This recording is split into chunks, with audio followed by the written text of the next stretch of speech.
every time we talk about the situation with the Cleveland Browns getting a new stadium and Haslams moving it to Brook Park, we always say, and we always talk about it like it's a foregone conclusion. But I'm here to tell you different. I'm going to tell you why the politicians can get in the way of this thing. And I think thing is going to drag out to a very long dogfight for the rights and area where the Cleveland Browns Stadium will be relocated to. This is G. Bush, and you're listening to the Ultimate Browns.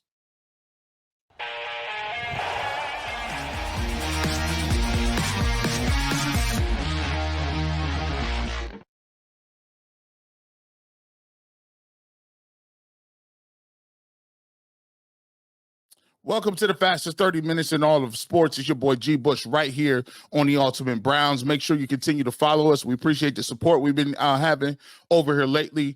You guys have been really supportive in liking some of the content that I've been putting out. We're working really hard to do that. Make sure you continue to digest all of our stuff that we have right over here on the Ultimate Cleveland Sports Show YouTube channel. We got a great show planned for you today. Amari Cooper, he still wants his money. He ain't going nowhere. He did a little interview with a gaming site, and he made it evidently clear that he plans on getting paid. We'll talk about that story a little bit as well. And as you know, I definitely agree he should be paid, and it should get done any day now if it was me. We'll also look at the player spotlight. This guy, I've been on him a little bit, you know. I wasn't too high on the draft pick of Cedric Tillman. He has some blunders down the backstretch in the last part of the season. But there's some news out of Berea that Cedric Tillman has been very, very, very good so far. He's shown some strides. So we will have a player spotlight on Cedric Tillman. And I'll tell you why that, he may be up for some more playing time and could be a breakout candidate for the Cleveland Browns. But first and foremost, let's get into what we came to do. You know why you clicked on the video. Let's get to the Haslams. The Haslams are receiving a lot of political pushback when it comes to this stadium situation. And I'm interested in seeing you guys' opinion on this because I haven't heard much about it. We haven't done too much debating. We've done it a little bit on my talk show on a barbershop, and the callers have been really mixed bag of people with their opinions on whether the Cleveland Browns should stay downtown and renovate there, whether there should be a dome structure, whether they should go to Brook Park and put a dome. There's been some pushback by Hopkins Airport because they think that the stadium is going to be, clog up traffic when people are trying to get to and for the airport. There's a lot of different things that are going on right now in terms of the negotiations and how people are trying to, jockey for their political. I guess it's the political football right now, with the lack of better term. But this is an article that was in Cleveland Scene magazine.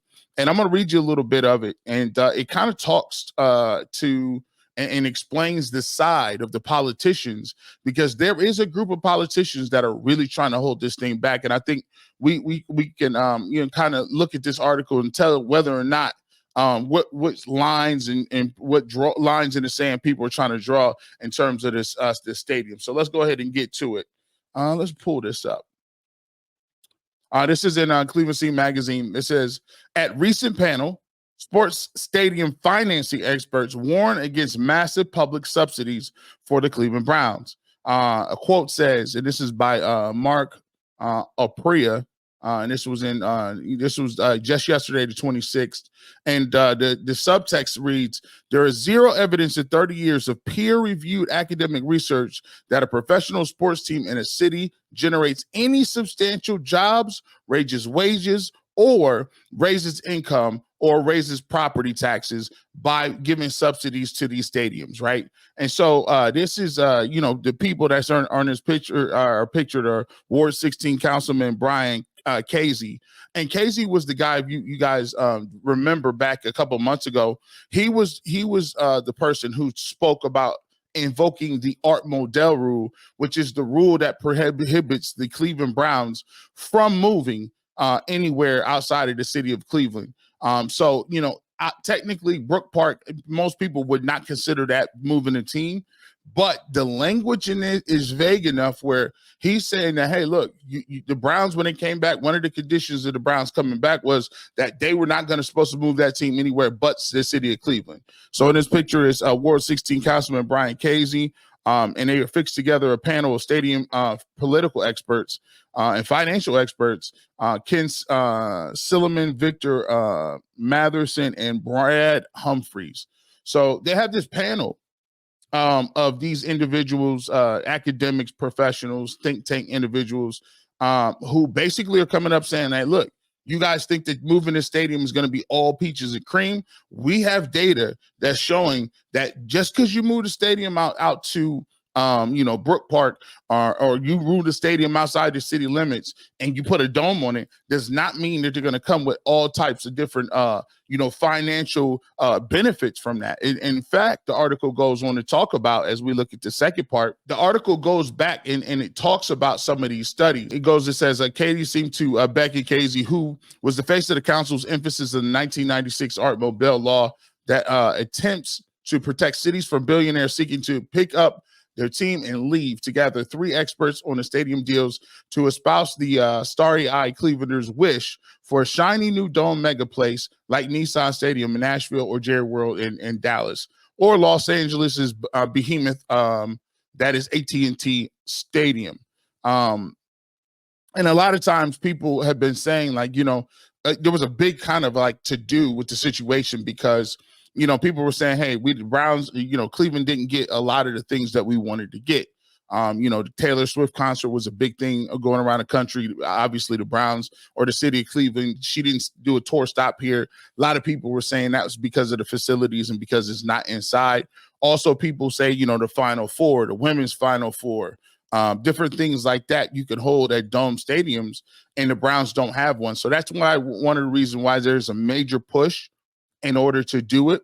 And they talk about how it was hastily built to begin with, back in 1999 when the Browns returned. But this panel is saying to the contrary, sensing some in the crowds yearn for a Taylor Swift level echelon of concerts, or say another Rolling Stones stopover, Matherson was quick to shut down the perception of huge change with some hard data. From 2002 to 2022, he and Humphreys found the Cleveland Browns Stadium hosted 12 concerts. Detroit's Dome hosted 38. Indianapolis Lucas Oil Stadium hosted 31. And they also do, Lucas Oil does the NFL draft as well. And 2 Super Bowls in 2006 and 2012. He says the bottom line for the 2 visiting professors who speak regularly against city-subsidized stadium deals was evident. The billions of dollars that go into inviting a Swiftie World Tour does not produce a sound return in investment. They quoted a Chicago economist in saying this and getting the sentiment across. It would be better to drop money from a helicopter than invest in a new ballpark. They also go on to say some other stuff, right? And it says, so if you said, well, look, there's much more that we could do indoors with the indoor stadium, Matherson said, well, yeah, one more concert here or there. You might get a men's basketball Final Four in a Super Bowl, but you only get one. For Stillman, the former chair of Gateway Economic Development Company, who recently published a 600-page memoir / stadium expose on Cleveland's own chaotic history of sports stadiums, the more sensible route was to convince the Haslams, the city, and in the city to reframe the Cleveland Browns Stadium in the historical vein of a Fenway Park or a Wrigley Field in Chicago, which meant, he said, doubling the dollar stream Cuyahoga County residents have been using for the upkeep since 1990. The tax on booze and cigarettes, the tax on concerts and shows, the tax on parking and rentals. Right. So I won't bore you with some of this. You guys can go check that out in Cleveland Scene Magazine. And the last but not least, I'll read this. Most Clevelanders have more practical priorities than Haslam's Brook Park renderings. Only 5% of members of the Cuyahoga County Progressive Caucus thought the public would want to or should pay for a new stadium in the first place. If you ask the average season ticket holder or buyer to Cleveland Browns Stadium, Sullivan say, cracking his smile, they would just give you, they would say, give us a team that is consistently competing for the playoffs, right? So, I'm going to take a little bit of time on this. I think there's a couple of things in this article that they are correct about. And I do think they're missing a point about stadiums and in general as well. So I'll start with some of the things I thought they did get correct. when you look at the stadium and you look at the amount of money it's going to take as a split between the fans, the media, the citizens, the business owners, everybody, right? If you're in the city of Cleveland, you're going to be paying some of this tax, whatever it is, out of your pocket to get a Cleveland Brown stadium. He is correct. When you talk about the return on investment, sometimes people can overestimate. I mean, how many other events are you going to get? How many, yes, you can get to Super Bowl, but most teams, especially in cold weather cities, if you do get it, you get it once. New York had it once, right? If you do get a Final Four, it's not like it's going to be there every single year. There's still warmer cities and warmer places that you can do those things. And a lot of people would rather have those be in warmer cities so that they can do things when the Super Bowl does come. With that being said, there is also something to be said about some of the money leaving the inner city, leaving downtown, and those businesses that are down there suffering a little bit for that. And the economists and the politicians, they are saying that, look, if you take in consideration of how much it's going to cost you, and you take in consideration how much you're going to get use out of it, it's not going to be that dramatic of an increase because you got a concert here or there. It's not going to raise your property values, not going to be raising all of these different things that when you put a rendered drawing out there, that it's going to magically just change your whole economic situation around for people living in the inner city of Cleveland. So to me, being a guy that worked as a financial advisor for some time, there is some things that people do believe that there's when you estimate a boost, when you estimate something is going to infuse dollars into your community, there's a lot of times those projections can be a little bit overstated, and you really don't see the return on investment, so to speak, when it comes to these type projects. But the problem they got with this is, and that was what they got right, what they got wrong was that most people don't look at this situation as a return on investment. Most people, when they do things recreationally, or when they go watch games, or they go entertain themselves, or any entertainment like professional sports, what you don't realize is they're not trying to get a monetary, kickback from that. Most fans that are regular 9-to-5 type guys that are going to be in the middle class, that are going to stay in the middle class. Generally speaking, most people are born in a certain class structure and usually die in a certain class structure. So for the guys that are hard workers, 9-to-5 guys in Cleveland, you're not going to be fluctuating upwards and downwards when it comes to your income. So one of the things that we look at that all the time with the people in the middle class is you're going to spend money on something, right? If I'm going to be a person and I'm a hardworking dude and I bust my tail every single day, I understand what this game is out here. I'm just trying to put food on the table. Yeah, I could do all of that and say, I don't want to go. I'm going to go without this. I'm going to go without that. I'm going to strict. I'm going to tighten my belt on this. But there's always one or two things that people are willing to spend money on. I call it selective morality. Some people say, I don't understand how you can spend all those money on cigarettes. If you're a smoker, you spend, I don't know how much cigarettes cost. It's like, what, $11 a pack? So that's $11 a day you smoking, right? Think about what that is in the long run, right? That's almost $300 some right there in a month. Some people look at it and say, well, listen, you smoke. How could you do that? But some people drink a 6-pack after work every day. It's just what they do. They like, listen, I'm about to go, I'm going to sit down. I'm going to sit in my recliner, drink this 6-pack, and I'm done. Some people love to go out to eat. They cheap as hell when it comes to everything else, but they'll drop a $200, $300 on appetizers, wine, drinks, all that. Love sitting down at good steakhouses and restaurants, right? Some people got this thing where they got to buy a car every 2 years. They know it ain't paid off. They just roll over that bill. I'm getting me a new car every 2 years. That's what I like. Some people got to get the newest iPhone every single time it comes out. It's just what it's going to be. Some people like me got a shoe fetish. I love Jordans. They come out, they ain't cheap. I wear 14, 15. So them shoes is $200, $300. And if they rare, $400. So what I'm saying here is Everybody has something that they enjoy.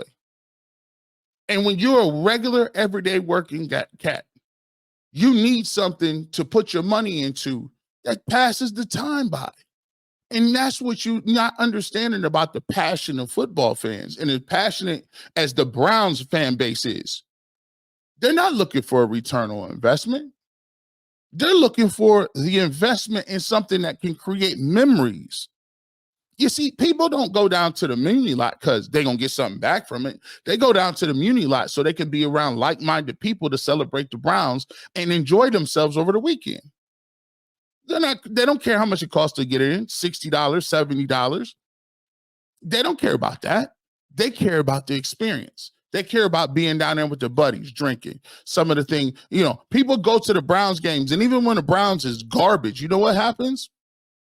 People still show up because it becomes less about the Browns winning and more about the camaraderie that guys are getting down at the muni lot, down at the stadium.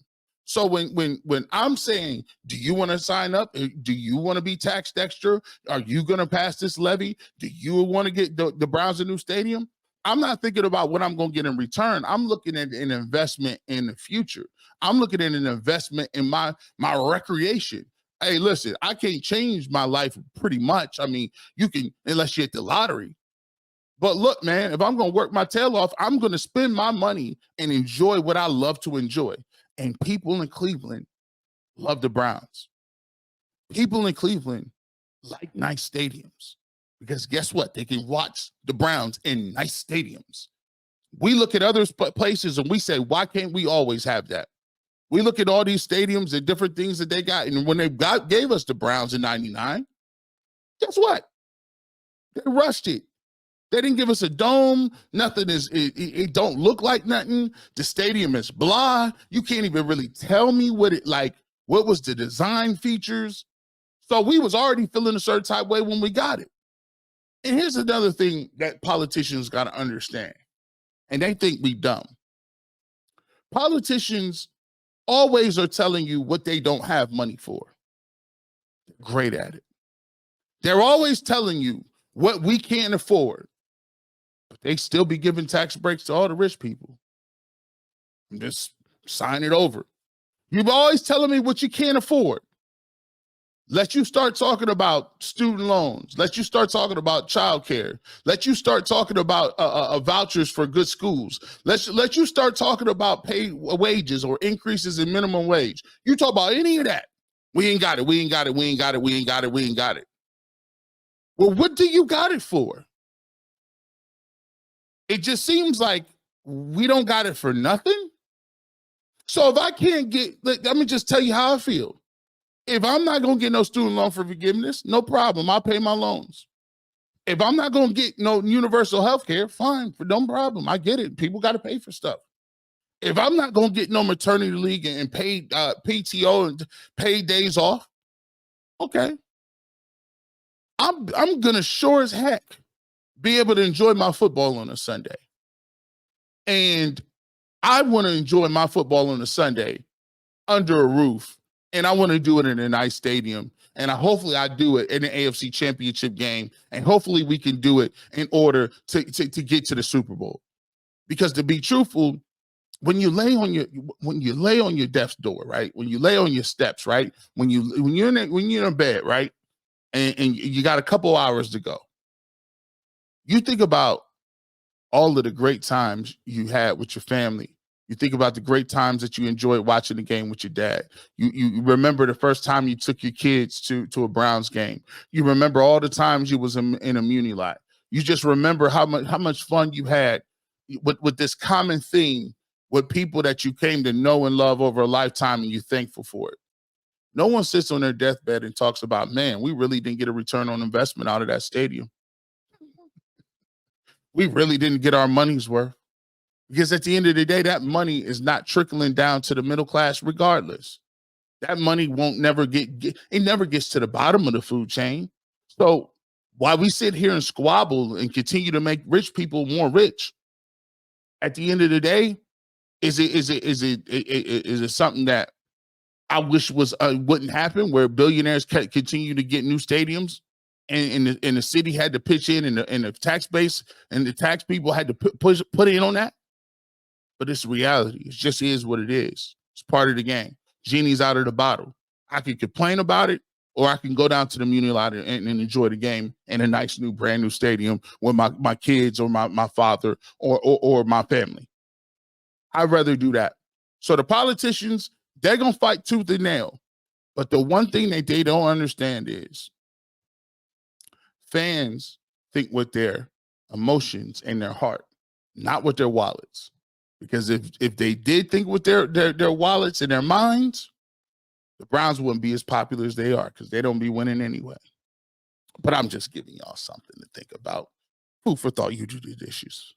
With that being said, when we come back, we'll get to our player spotlight. We got a clip courtesy of Sports for CLE. My man Quincy Carrier talking a little bit about Cedric Tillman and what he can bring to the table. You don't want to miss that. Stay right here. Don't go anywhere. It's G. Bush right here on the Ultimate Browns.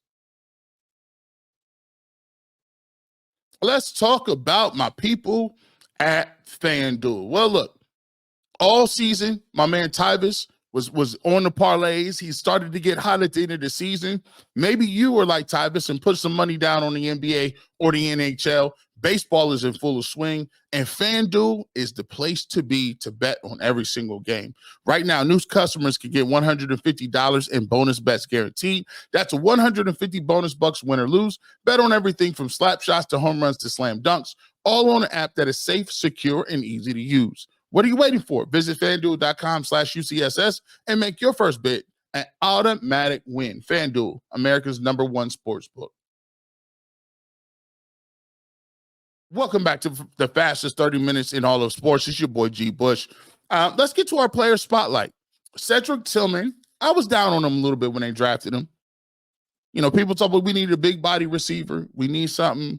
There's times where Cedric Tillman didn't go up and fight for the ball last year a little bit, had some mix up in routes and not running the right routes down the stretch with Joe Flacco. But everybody always has an opportunity to come back and improve. JOK started off slow, had a great year last year. Hopefully, Cedric Tillman has turned the corner and he's learned from some of those guys like Amari Cooper that are in that room. Let's take a look. Let's take a listen to this clip right here. It's courtesy of Sports for CLE.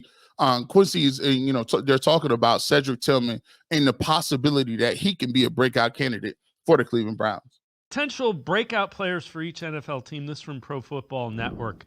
For the Browns, they say Cedric Tillman showed promise last year and will fight for more snaps in 2024. Early indications are Amari Cooper and Tillman will play outside, with Jerry Jeudy playing in the slot. You got to figure Elijah Moore in there as well. I could see Cedric Tillman earning some spot. The one thing Cedric Tillman, we said this earlier, Cedric Tillman, big red zone target potentially, and he blocks. So if you're playing 11 personnel, he came in and blocked. So I could see him being in the red zone because you can use him as a big target, and if you're going to run the ball, he can block. Yeah, and it's like what happens with Elijah Moore when you get to the red zone, when the field gets a little bit smaller? Are you going to still want to use him in the same way? There's going to be an opportunity for Cedric Tillman. If I'm Cedric Tillman, this offseason, this OTA period that he just had, which was pretty encouraging, and this training camp, probably the most important training camp of his young career, because if he comes there and he's prepared and he's not an issue of knowing where he's supposed to be, he's going to be probably set up for a decent career. But if he doesn't, that's going to put him down a bad path, or at least put him down a bad probability path as far as him being a successful player. So we'll see what happens. Yeah, and Kevin Stefanski raved about his offseason. So good first step, needs to carry it over into training camp. Yeah, listen, and that clip was courtesy of Sports for CLE. Shout out to Quincy. And those folks over there, and we appreciate them. We'll, Quincy be on the show all the time over here. But I agree with him. This is a very pivotal year for Cedric Tillman, and I'll tell you why. There's one or two ways this can go. He can turn out to be a Donovan Peoples-Jones, who's a guy who just struggles to find his niche in the league. or he can turn himself into, say, like a Mohamed Sanu, like you know what I'm saying, like he can be, one of those guys where, he's not really a huge body, he's not really a burner, but he's a guy that can get, I kind of compare him to Mike Jenkins, right? Old receiver from Ohio State, right? Early 2000s. He could be a guy who can use his body correctly, box people out, use his height, use that big frame to kind of make sure he turn himself into a red zone target, and be a guy that could be, play down in the red zone. However, to do that, he's going to have to get in his mind, I got to do something to differentiate myself from anybody else on the field. And a lot of times young players don't do this. Young players come in and they try to be like, well, I'm going to be a well-rounded receiver. I'm going to be a dude that can do a little bit of everything. Nah, that ain't the way it works. Come in, find something that you can do and put everything you can into it. Case in point, blocking. Coaches love receivers that can block, especially on short yardage, especially when you get blocking and giving people an opportunity to get run after catch or continue to run the ball, especially on run plays. Be a contested catch guy. I'm a dude that in contested confined spaces, I'm going to go up and high point the football. I'm bigger than you. I'm mossing you. I'm getting you up off me. And that's my game. Be a bully out there. I'm playing football, playing basketball.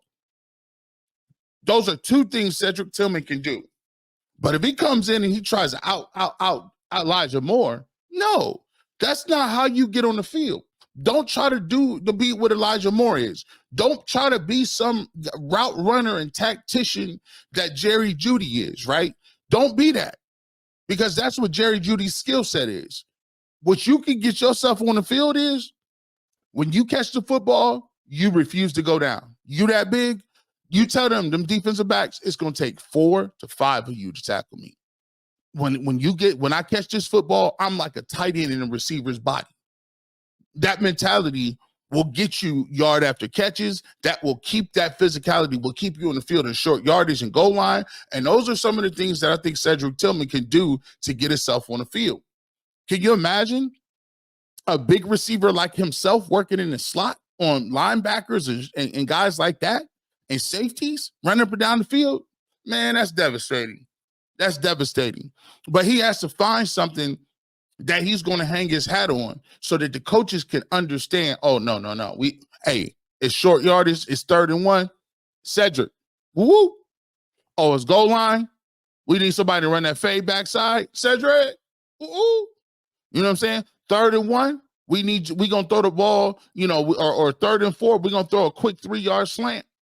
And you're gonna drag a couple of these small DBs for another 4 yards, for 8 yards. Woo woo, Cedric. That's what we need. And a lot of times people don't be doing that. They just be trying to come in and like, no, that's not your game. Play your game. Understand what your game is. Understand what your game is. When I be doing this sports talk stuff, my game is unorthodox. I don't be coming in here trying to give you all these stats. I'll give you some. I'll give you some stats. I got the stats, but I feel like people trying to hear something different than them stats, man. Like, let's get to the, that real talk. You know what I'm saying? I'm not going to try to come in here and out stat bull for what? I'm not trying to out stat Jay for what? Come in here, you know how G. Bush give it up? I'm going to be prepared. I'm going to know the stats, but my thing is trying to elevate the stats and make it make sense to the people out there in a regular way. You know what I'm saying? That's my skill set. So when you see a guy like Cedric Tillman, he's done a nice job. I think he's on a nice track and a path. And Kevin Stefanski, by mentioning his name specifically as a guy that he thinks had a good offseason, is the first step in the right situation. But the next step you got to do is you got to make yourself available to the quarterback, and you got to show that I can do this 1 or 2 things better than anybody on the roster, and I guarantee you'll find yourself on the football field. One more segment to go. Amari Cooper, he keep talking. He said he won his money. Pay the man. Just pay him, please. He was doing a little interview, and he reiterated the fact he was trying to get this money. We'll come back and tell you exactly what it said. It's G. Bush right here on the Ultimate Browns. Speaking of Ultimate, make sure you check out the other Ultimate shows right here on the Ultimate Cleveland Sports Show Network. Ultimate Guardians is doing some nice numbers over there. Zach Meisel and Adam Bull, shout out to them, because I'll tell you what, the Guardians is rocking and rolling. Best team in baseball. You don't want to miss all of the analysis that they got going on over there. Make sure you check out Ultimate Guardians. Cavs, they made their selection for draft picks. You be rocking and rolling with McNuggets and Jason Lloyd. The draft has come and go. The Cavs finally got a coach in Kenny Atkinson, and now it's time for free agency and trades, man. Will Darius Garland stay? Will he go? Will Jared Allen? Is he going to be able to be paired with Evan Mobley? All those things are big question marks, and you're only going to get your answers from the Ultimate Cavs every Tuesday. And my man Earl the Pro every Thursday, Ultimate 216. He's breaking down the community. He's breaking down sports. He got a nice little cool little show that kind of fuses both of those, and you can hear that every single Thursday with the Ultimate 216. And you know it's the grandfather of them all, the big dog, the big homie himself, G. Bush, Mondays and Fridays on the Ultimate Browns, giving you the best Browns content in the game, bar none. Continue to support that over there, and we'll continue to pump out that good content. Welcome back. Final segment right here on the Ultimate Browns. Amari Cooper. He's been quiet.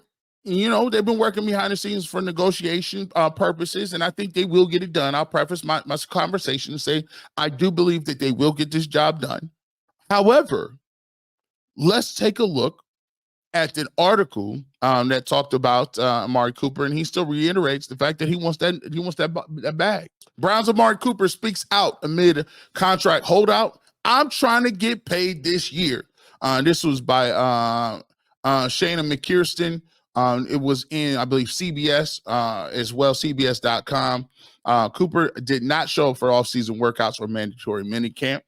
In this article, it talks about Cleveland wide receiver Amari Cooper did not show up for offseason workouts or mandatory minicamp, and it appears to be contract-related. Cooper is in the final year of his $100 million extension that he signed in 2020 as a member of the Dallas Cowboys. So he is looking for a new extension. Everybody knows that in Cleveland. We talked about that ad nauseum, throughout the offseason. Cooper is subject to fines, missing the mandatory team activities, and if a deal is not agreed to by training camp, there's a chance he could hold out for the season as well. Members of the organization have spoken about the situation, but Cooper himself has been quiet on the matter until now. During an interview with Better, a gaming company, Cooper was challenged to a foot race. While he said he would not be beat, he declined the competition for fear of getting injured and jeopardizing any future negotiations. He noted that he could pull a hammy or something while running, adding, "I'm trying to get paid this year," further proving that his absence is contract related. The 30-year-old is smart to play it safe because while injuries have occurred, with a potential new deal on the line, he wants all the ammunition he can get on the side. Cooper obviously put up some nice yards last year, 1,250 yards, 17.4 yards per catch. And he also led the Browns in targets at 128 in 15 games. With Deshaun Watson coming back in a major prove-it year, a trusted veteran receiver will be big for the team moving forward as they look to finally capitalize on the massive deal that they gave the quarterback. Watson has expressed the value he feels Cooper brings to the team and believes that the wideout is the best of the best at his position. And right there, I couldn't agree more. I think he is the best out of the best. He's one of the best receivers in the league. And I've been seeing a lot of different these trades going around where Amari Cooper's traded for left tackles and he's traded for all these other guys. And I'm just like, even last week, the big rumor was him for Brandon Ayuk.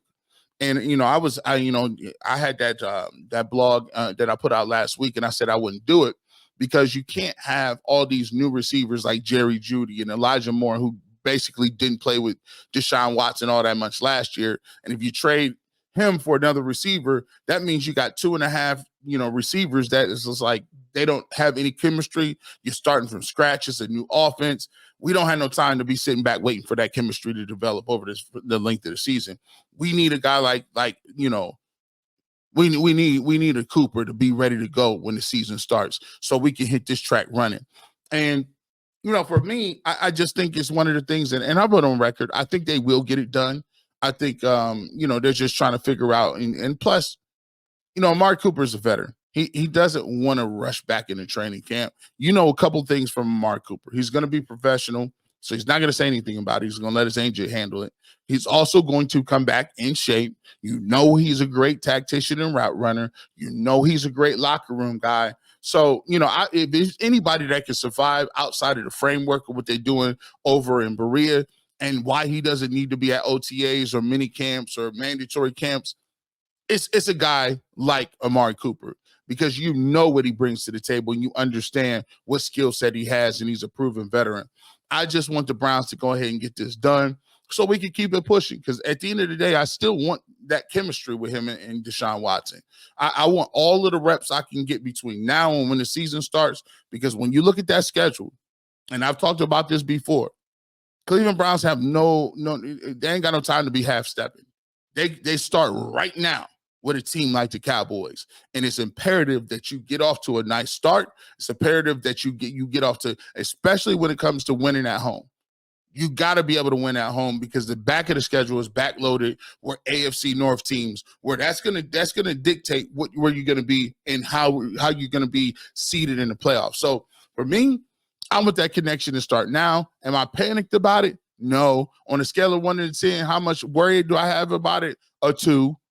But I am saying this: Amari Cooper needs to be signed, and there is no ifs, ands, or buts about that. We need to get that done. Please do so expeditiously, in the words of my man T.I. With that being said, this show went by expeditiously, because you know why? It's always fun when you're having a good time, man. Shout out to all you out there. Make sure you subscribe to the channel, hit the notification bell. Make sure that you continue to support Ultimate Browns on Mondays and Fridays. And with that being said, you never know where G. Bush is going to be at. He's going to be on radio, television, internet, writing articles, who knows, winning Emmys, buying shoes. But you always know when he's around, because you can always hear them Clippers. With that being said, have a great weekend, and go Browns.